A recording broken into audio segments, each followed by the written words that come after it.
Good morning everyone. बच्चे, जो topic आज हम डिस्कस करने जा रहे हैं दैट इज़ ग्रीवियंस मैनेजमेंट। तो grievance management, first of all इसका मीनिंग, ग्रीवियंसेस होते क्या हैं? ग्रीवियंसेस का मतलब है एन एम्प्लॉयज़ डिससेटिस्फैक्शन और feeling of personal injustice relating to his employment. जब किसी एम्प्लॉयमेंट के अंडर किसी एम्प्लॉई को इस तरह की फीलिंग आती है कि he is feeling it dissatisfied, उसको लग रहा है कि वो सेटिस्फाइड नहीं है या उसको लग रहा है कि उसके साथ पर्सनली इनजस्टिस हो रहा है, तो हम कहते हैं कि उसको फर्म से किसी न किसी तरह के ग्रीवियंसेस हैं, शिकायतें हैं बेसिकली उसको फर्म के साथ। तो यहाँ हमारे पास एक डेफिनेशन भी है according to Beach. So any dissatisfaction or feeling of injustice in connection with one's employment situation. तो वहाँ की एम्प्लॉयमेंट सिचुएशन से कनेक्टेड कोई फीलिंग आपके पास है, इनजस्टिस फीलिंग की फीलिंग हो सकती है या डिससेटिस्फेक्शन की फीलिंग हो सकती है, जब वो मैनेजमेंट की नोटिस में आती है तो that is called grievance. So grievances जो हैं वो किसी भी एम्प्लॉई की जो है वो पर्सनल कह सकते हैं कि उसको किसी भी ऑर्गेनाइजेशन से क्या शिकायत है, क्या उसको प्रॉब्लम है, दैट इज़ कॉल्ड ग्रीवियंस। तो ग्रीवियंस जो हैं उसको सॉल्व करना जो है वो मैनेजमेंट की ऑब्वियसली ड्यूटी बनती है, क्योंकि अगर एम्प्लॉई के मन में इस तरह की ग्रीवियंसेस या ग्रजेस रहेंगे तो वो कभी भी अपनी जो परफॉर्मेंस है वो बेस्ट नहीं दे पाएगा, जिसका अल्टीमेटली लॉस ऑर्गेनाइजेशन को ही होगा। So what is the nature of grievance management? Grievance management का मेन नेचर क्या है? First is dissatisfaction with any aspect of organisation is a grievance. So first point ही हमारा यह है कि जो आपके अंदर डिससेटिस्फेक्शन है वो ऑर्गेनाइजेशन से रिलेटेड किसी एस्पेक्ट को लेकर होना चाहिए। जो ग्रीवियंस है वो रिटन में भी हो सकता है, वो ऑरल भी हो सकता है कि वो आपका एम्प्लॉई आपको एक्सप्रेस कर दे तो वो एक्सप्रेस ग्रीवियंस है, अगर वो उसको नहीं एक्सप्रेस करता तो वो अनएक्सप्रेस ग्रीवियंस है। देन वो एक्सेप्टेबल और अनएक्सेप्टेबल भी हो सकता है, मतलब उसको ऐसी कोई शिकायत है या तो वो ऐसी शिकायत है जिसको एक्सेप्ट किया जा सकता है, या कई बार वो अनरीजनेबल शिकायतें करता रहता है तो वो अनएक्सेप्टेबल भी हो सकती है। Then it may be justifiable और इलॉजिकल। तो जस्टिफिएबल मीन्स कोई ऐसा ग्रीवियंस, कोई ऐसी शिकायत जिसको जस्टिफाई किया जा सकता है, और इलॉजिकल बेतुकी कोई शिकायत, यूं ही अपने मन से ही कुछ भी, तो वो इस तरह के ग्रीवियंसेस भी हो सकते हैं। देन ग्रीवियंस जो है वो it can be regarding an individual or group of employees. Maybe उसको किसी पर्टिकुलर इंडिविजुअल पर्सन से कोई ग्रीवियंस है, मे बी उसको किसी पर्टिकुलर ग्रुप से कोई प्रॉब्लम है। Then grievance lead to frustration, dissatisfaction. Ultimately grievance होने से क्या होगा? जो आपका एम्प्लॉय है वो फ्रस्ट्रेट फील करेगा, वो डिससेटिस्फाइड होगा, वो अनहैप्पी होगा, और नेग्लिजेंस टुवर्ड्स वर्क, ऑब्वियसली काम की तरफ वो लापरवाही बरतेगा, तो उसका काम की तरफ पूरा ध्यान नहीं होगा, जिसकी वजह से उसका मोरल भी जो है वो डाउन हो जाएगा और अल्टीमेटली उसकी इनएफिशिएंसी बढ़ेगी और प्रोडक्टिविटी भी लो हो जाएगी। So this was the nature of grievance. Then is forms of grievances. किस तरह के ग्रीवियंसेस हो सकते हैं? तीन हमारे पास मेन फॉर्म्स है बच्चे ग्रीवियंसेस के। फर्स्ट हमारे पास है it may be a factual grievance. Factual grievance क्या होता है? फैक्चुअल मीन्स वो grievance which is based on facts and figures, यानी कि जहाँ पे जो आपका एम्प्लॉय है उसकी कोई लेजिटिमेट नीड है जो कि आपने पूरी नहीं की। फॉर एग्जांपल, आपने जब उसको अपनी ऑर्गेनाइजेशन में अपॉइंट किया था तो आपने उसको प्रॉमिस किया था कि हम हर साल आपको सैलरी हाइक देंगे, आपकी सैलरी बढ़ेगी, इंक्रीमेंट लगेगा, लेकिन लेटर ऑन आपने वो नहीं लगाया। अब उसको 1 साल से ऊपर हो गया, आपने उसकी सैलरी नहीं बढ़ाई, तो उसको यही शिकायत है ऑर्गेनाइजेशन से कि इन्होंने अपने जो प्रॉमिसेस थे उनको फुलफिल नहीं किया and organisation does not has kept his words. तो that is called factual grievance. Then second हमारे पास टाइप है imaginary grievance. Imaginary grievance क्या हो सकती है बेटा?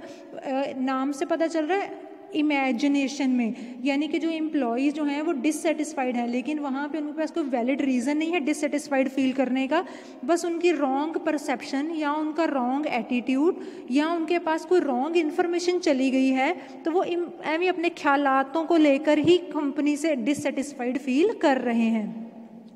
तो इस तरह की जो ग्रीवियंसेस होते हैं इसमें ऑब्वियसली ऑर्गेनाइजेशन का कोई हाथ नहीं होता है, ऑर्गेनाइजेशन ने कुछ गलत किया नहीं है, ये आपकी अपनी गलत सोच की वजह से, अपने गलत एटीट्यूड की वजह से आपको शिकायतें हैं, एक्चुअल में वैसा कुछ है नहीं वहाँ पे। बट इवन दो वहाँ पे ऑर्गेनाइजेशन का इसमें कोई हाथ नहीं है, बट इस तरह के ग्रीवेंसेस को सॉल्व करने की जो रिस्पॉन्सिबिलिटी है वो अल्टीमेटली मैनेजमेंट पे ही आ जाती है। सो अल्टीमेटली मैनेजमेंट को यहाँ पे इस तरह के ग्रीवियंसेस को सॉल्व करना ही पड़ता है। पहले आपको उनको आइडेंटिफाई करना पड़ता है कि क्या उसके दिमाग में, आपके एम्प्लॉय के माइंड में क्या चल रहा है, वो किस चीज़ को लेके इतना अपसेट है, उसको क्या प्रॉब्लम जो है वो आ रही है, ताकि आप लेटर ऑन उसको सॉल्व कर सको। Then third type is disguised grievances. So an employee may have dissatisfaction for reasons that are unknown to himself. यहाँ पे देखो disguised grievances क्या होते हैं, ऐसे grievances जिनके reasons employee को खुद को भी नहीं पता होते। कई बार ऐसा होता है कि आपको खुद को कोई प्रॉब्लम तो है लेकिन आपको पता नहीं कि क्यों, जैसे आपको ऐसा लगता है आज मेरा मूड ऑफ है, मेरा काम करने का दिल नहीं कर रहा, लेकिन क्यों है ये हमें नहीं पता है।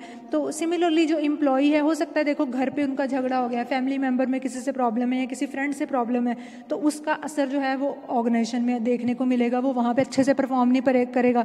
सिमिलरली ऐसा होता है ऑर्गेनाइजेशन में, कई बार आपको कोई ऐसी प्रॉब्लम फेस करनी पड़ती है तो उसका रिजल्ट आपको घर जाने पे भी दिखता है कि आपका मूड वहाँ से ख़राब है, तो आप अपने घर वालों पे अपना गुस्सा निकाल देते हो। तो वही चीज़ यहाँ पे बेटे डिसगाइज्ड ग्रीवेंसेस जो होते हैं वो ऐसे ग्रीवेंसेस हैं, ऐसी प्रॉब्लम्स हैं जिनके बारे में एम्प्लॉय को खुद को भी नॉलेज नहीं होती। सो इस तरह के जो ग्रीवेंसेस हैं उनको सॉल्व करना भी मैनेजमेंट के लिए बहुत ज़रूरी हो जाता है।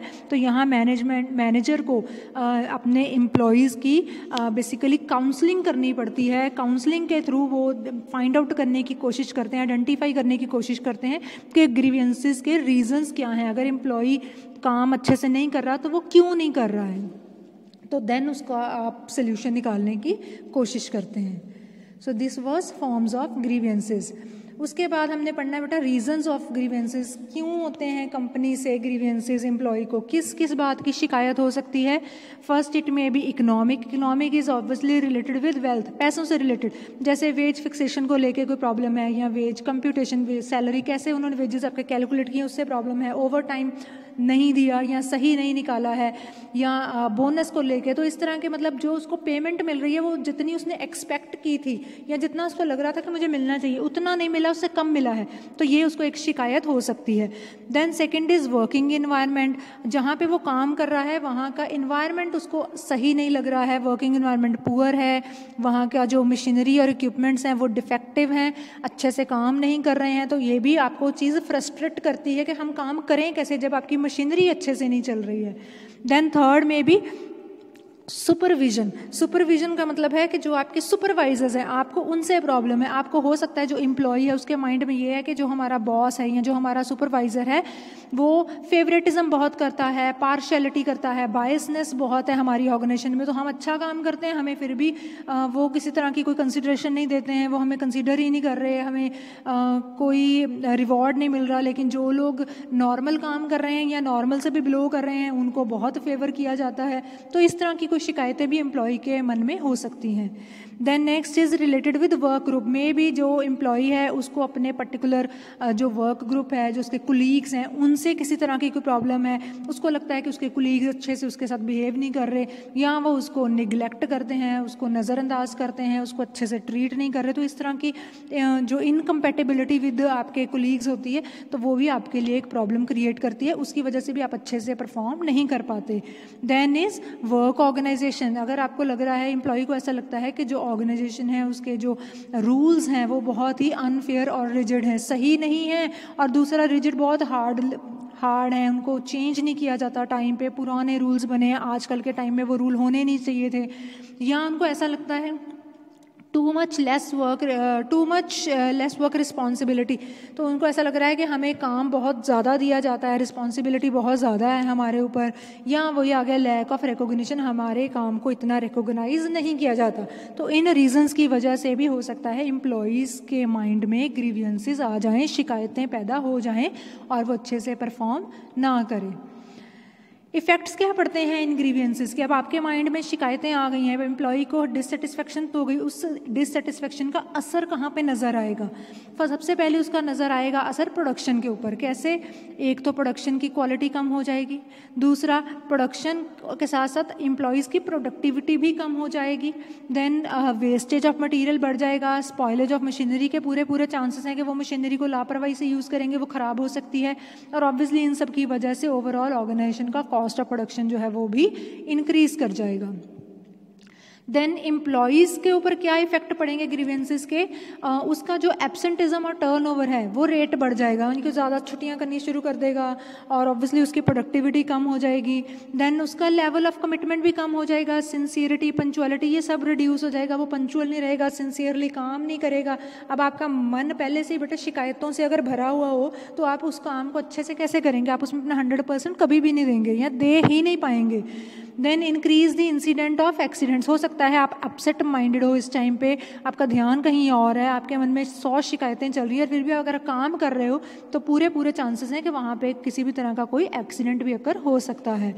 Then reduce the level of employee morale, जो आपके एम्प्लॉयज़ हैं उनका मोरल जो है वो डाउन हो जाएगा, वो मोटिवेटेड नहीं रहेंगे काम करने के लिए।